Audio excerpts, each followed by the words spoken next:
Hello, and welcome to another week of Light to My Path, our 2025 Bible reading plan. This week we are reading 5 more chapters from Paul's first letter to the Corinthians. You might recognize chapter 15.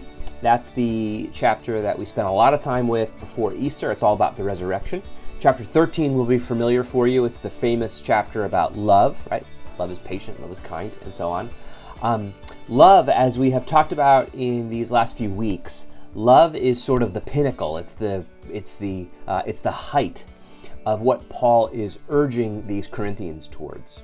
You might remember the Corinthians loved themselves. They were very impressed with themselves. They thought their gifts were special and they were special. And because they thought they were so special, other people were not getting treated well. And Paul sees this as a fundamental violation of the way that Jesus showed. Because the way that Jesus showed, as we're talking about in our sermon series, is to go down, right? Not to lift ourselves up, but to go down under others and serve others. It's the way of the cross. And Paul says in the first chapter that this looks like foolishness to the world, but to us that know better, it looks like God's power and it's God's wisdom. It's not obvious. It's foolishness to the world, but to us, it's the way. It's the way down. It's the way of serving. It's the way of self-giving sacrifice. It's the way of love. And we've been tracing what that looks like in various different ways throughout this letter, whether it's the kind of food we eat or how we treat people who we're in conflicts with and what we do with our bodies. Well, that continues this week. Chapter 11, for instance. It starts with this admittedly very strange section on women and head coverings. And the reason why this is there, let me put it like this. It makes no sense to us today, and it doesn't speak to our context today at all. But in those days, to the people to whom Paul was writing, it made perfect sense. And this was not, a lot of times people read this kind of thing and think, oh, this is Paul, this is the Bible being bad towards women, and that's actually not what it is at all. And so the first section, it's a little complicated. But then he gets into talking about the Lord's Supper. And there's this issue in Corinth where it seems like there was wealthy people who didn't have to work very much, and they would come to the congregational time and they would eat together. The Lord's Supper back then was more of like a regular meal, and you would come and bring your food and you would gorge yourself. But the people who had to work and who were poorer, they didn't have food to bring, and they were late because they were too busy working or whatever that was, and so they were left out.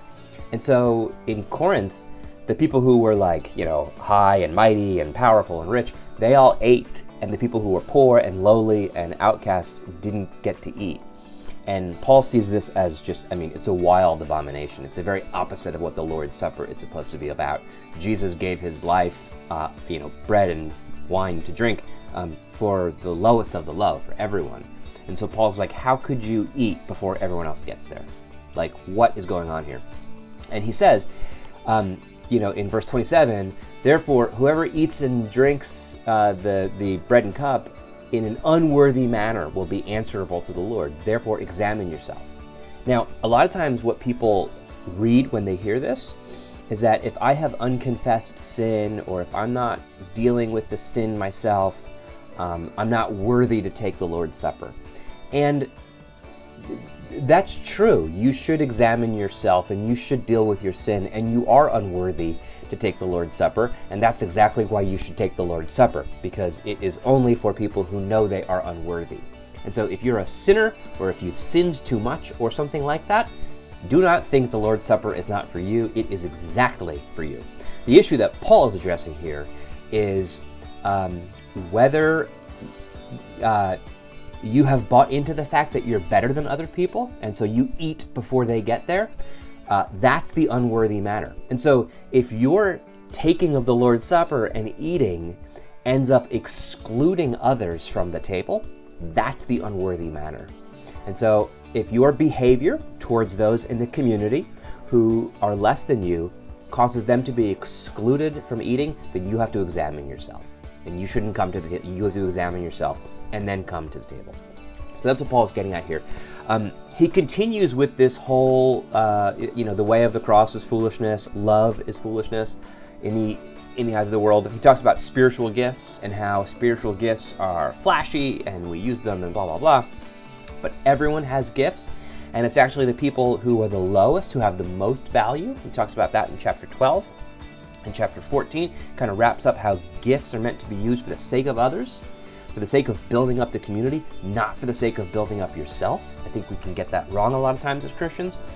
And then chapter 13, you have this beautiful picture of love, and it's so helpful and challenging to read that and say, where do I measure up? Where do I fall short? Where can I take a step towards loving others better? These 5 chapters and then the Psalm on Saturday, there's so much packed in here. I want to encourage you to read it and read it again. Ask me any questions you want. I'd love to hear from you. And then watch that Bible Project summary video of 1 Corinthians again, and you'll get so much out of it. All right, have a great week of reading.